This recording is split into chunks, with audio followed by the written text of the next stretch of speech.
धान की फसल में हम फिटकरी का प्रयोग करते हैं या फिर सरसों की खली का हम प्रयोग करते हैं दोस्तों, तो इससे हमारे धान की फसल में बहुत सारे फायदे होते हैं दोस्तों। परंतु 99% जो हमारे किसान भाई होते हैं वो ये बिल्कुल भी नहीं जानते कि इसका प्रयोग हमें जो है किस अवस्था पर करना चाहिए, इसके साथ साथ कितनी मात्रा में इसे डालना चाहिए और इसके डालने का सही तरीका क्या है दोस्तों, और ये हमारे धान की फसल में कैसे काम करता है, कितने समय तक काम करता है। इसके साथ साथ ये सभी जानकारी किसान भाइयों हमें ज़रूर होनी चाहिए, पूरी जानकारी होनी चाहिए इसे लगाने से पहले। तो किसान भाइयों इसके बारे में मैं आज आपको पूरी कंप्लीट इन्फॉर्मेशन दूंगा। किसान भाइयों वीडियो को आप अंत तक जरूर देखिएगा ताकि इसके अंदर जो जानकारी दी जाए वो आपको अच्छे से समझ में आ जाए। और जो किसान भाई दोस्तों वीडियो को पहली बार देख रहे हैं या फिर हमारे चैनल पर पहली बार हैं, उनसे छोटी सी रिक्वेस्ट है कि वीडियो को लाइक कर लें, चैनल को सब्सक्राइब कर लें और इसके साथ साथ पास वाली बेल आइकन को जरूर दबा दें ताकि हमारे आने वाले ऐसे ही वीडियोस दोस्तों, नए वीडियोस के नोटिफिकेशन आपको सबसे पहले मिलते रहे और आप जानकारी ले सकें। किसान भाइयों धान की फसल में जब हम फिटकरी का प्रयोग करते हैं या फिर सरसों की खली का प्रयोग करते हैं दोस्तों, तो ये काफ़ी सस्ते प्रोडक्ट हैं और इसके साथ साथ काफ़ी सस्ते प्रोडक्ट होने के बावजूद भी हमारे धान की फसल में बहुत ही शानदार तरीके से काम करते हैं, क्योंकि इनके अंदर दोस्तों जो कार्य करने की क्षमता होती है वो अधिक समय तक होती है और ये भी कभी भी हमारी फसल को नुकसान भी नहीं करवाते, मिट्टी को नुकसान नहीं पहुंचाते। तो सबसे पहले किसान भाइयों जो हम फिटकरी अपने धान की फसल में लगाएंगे या सरसों की खली जो हम धान की फसल में डालेंगे, तो इसके फायदे के बारे में जानते हैं, बेनिफिट्स के बारे में जानते हैं। तो सबसे पहले फायदे की बात करें किसान भाइयों, तो जब हम अपने फसल में इसे डाल देते हैं, बिखेर देते हैं और अपनी फसल में सिंचाई कर देते हैं, तो हमारा जो खेत होता है किसान भाइयों उसमें पानी रुकने की क्षमता बढ़ जाती है। मान लीजिए दोस्तों आप इसे बिखेरने से पहले अपने खेत में पानी भरते हैं, तो दोस्तों आपके खेत में पानी लगभग 9 घंटे तक रुकता था, तो इसे बिखेरने के बाद किसान भाइयों आपके जो खेत है दोस्तों उसके अंदर जो पानी रुकने वाला था वो 12 से 14 घंटा आसानी से रुक जाएगा, यानी कि पानी को रोकने की क्षमता को बढ़ा देगा दोस्तों ये। क्योंकि जो हम सरसों की खली लगाते हैं ये जमीन के ऊपर एक लेयर बना देता है और लेयर बनने के बाद किसान भाइयों जो होता है वो पानी कम सोखता है और जो खाद हम डालते हैं इसके अंदर कम से कम खादों में दोस्तों हमें अच्छा फुटाव देखने को मिलता है और न्यूट्रिएंट्स की कोई पूरी तरीके से पौधा ले लेता है। दूसरा किसान भाइयों जो हमारी फसल के अंदर नीचे वाले कीट होते हैं जैसे कि दीमक हो गया, सोड़ी हो गया दोस्तों, किसी भी प्रकार की इल्ली होती है, एफिड्स होते हैं या फिर वीपीएच वगैरह आ जाते हैं दोस्तों,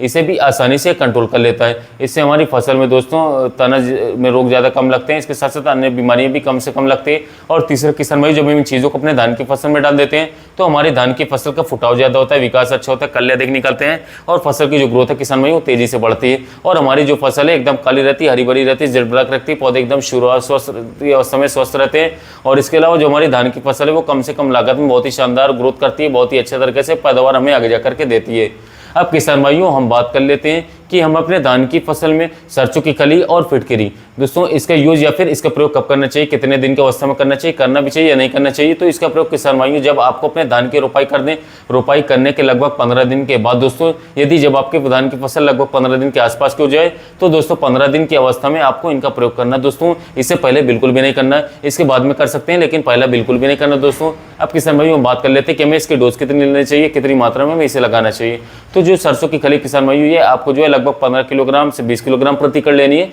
और जो फिटकरी दोस्तों ये आपको दोस्तों 3 किलोग्राम प्रति एकड़ के हिसाब से लेनी होगी।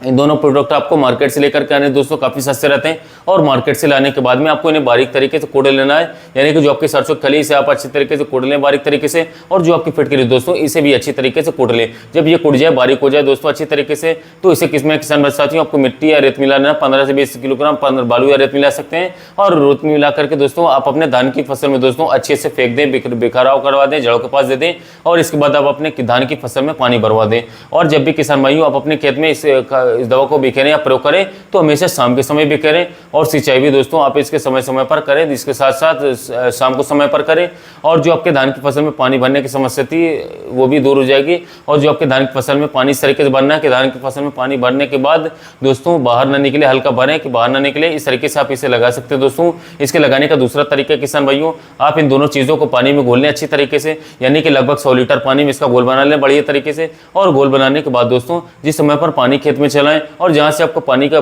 स्टार्ट होता है, बहाव होता है दोस्तों, आप इसे अच्छे तरीके से ड्रम में भर दें और ड्रम में भरने के बाद टोटी के द्वारा अच्छी तरीके से चला सकते हैं। जैसे ही पानी चलेगा, जिस नाली से चलेगा दोस्तों उसमें आप डाल सकते हैं और ये धीरे धीरे उन पर आपके धुर पिघल करके चला जाएगा। तो इस प्रकार से भी आप इसे डाल सकते हैं किसान साथियों। यदि आप इस तरीके से नहीं डाल सकते किसान साथियों, आप इसे तीसरे तरीके से भी डाल सकते हैं। तीसरा जो तरीका किसान साथियों, इसमें आपको जो है मात्र 10 किलोग्राम यूरिया मिलाना है, ज़्यादा नहीं दोस्तों, 10 किलोग्राम यूरिया मिलाना है इसके साथ दोस्तों। लेकिन दोस्तों आपकी सुविधा के लिए इसे बिकाने के लिए मैं आपको बता रहा हूँ कि आपको केवल 10 किलोग्राम यूरिया ले लेना है, ज़्यादा बिल्कुल नहीं मिलाना है। और 10 किलो यूरिया में मिलाने के बाद दोस्तों आप इसे अच्छी तरीके से मिलाने के बाद मिक्स करके खेत में फेंक दें, बिखेर दें। और बिखेरने के बाद किसान भाइयों आप सिंचाई कर दें। सिंचाई आपको उसी प्रकार से करनी है दोस्तों कि पानी ज़्यादा ना भरे दोस्तों। सिंचाई आपको उसी प्रकार से करनी है कि आपके खेत का जो पानी वो बाहर ना निकले दोस्तों।